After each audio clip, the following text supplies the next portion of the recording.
Hi, I'm John Mayfield, the real estate tech guy, with another Global Real Estate School podcast.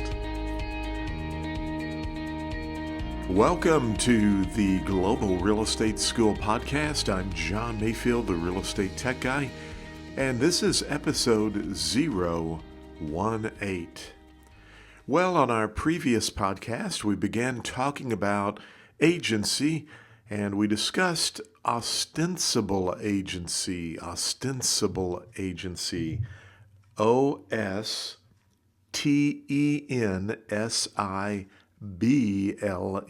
ostensible agency. And if you remember, ostensible agency is an agency that's created through the actions of a party.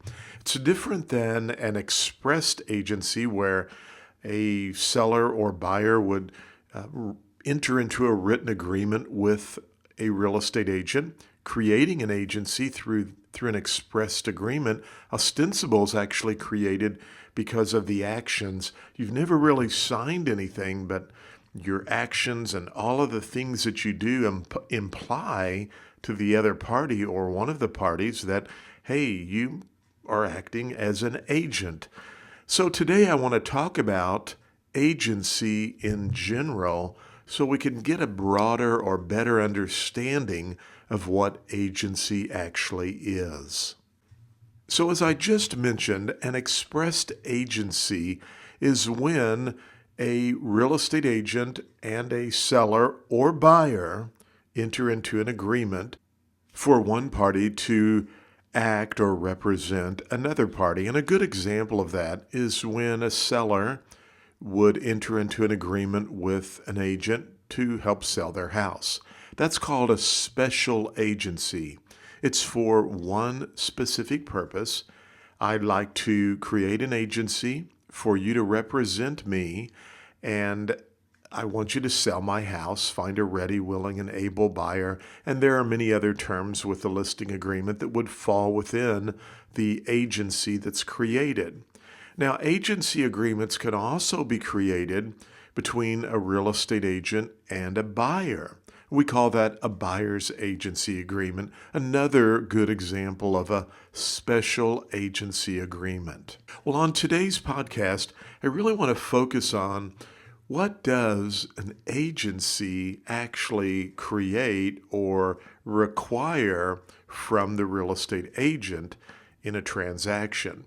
And there's an acronym that we need to learn and know for the real estate exam.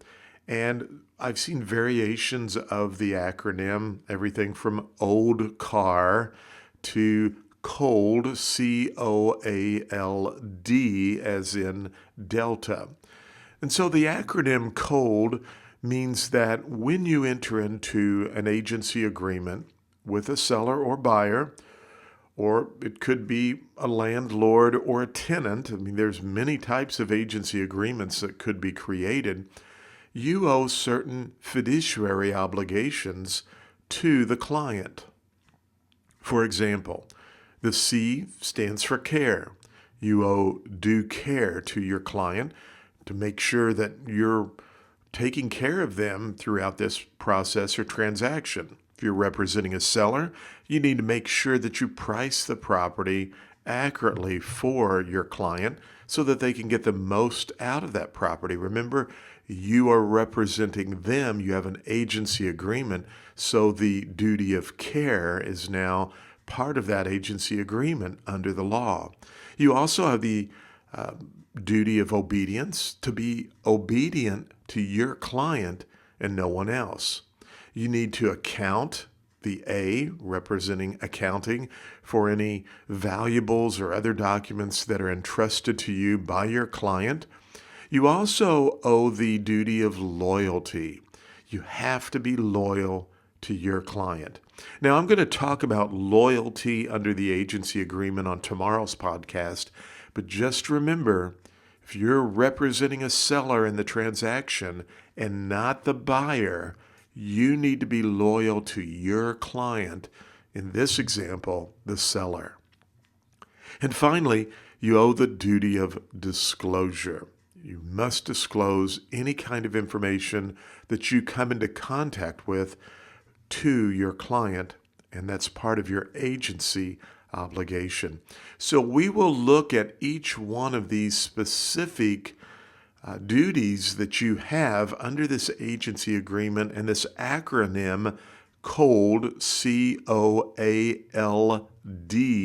And tomorrow we will take a look at the obligation of loyalty. Thank you for listening to the podcast for Global Real Estate School. I'm John Mayfield, the Real Estate Tech Guy. Go out and make it a great day.